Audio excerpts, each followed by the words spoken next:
सोनवा के लौकिटिया सिकड़िया हो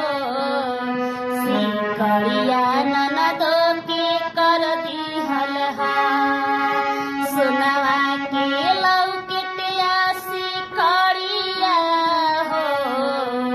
सिकड़िया ननदो के कर दिहल हा तहरा गलिया पदार्थ के निशानिया हो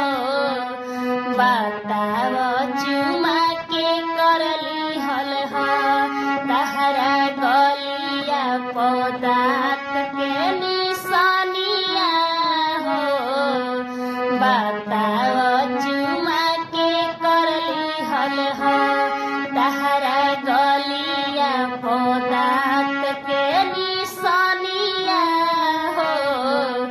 बताव चुमा के करली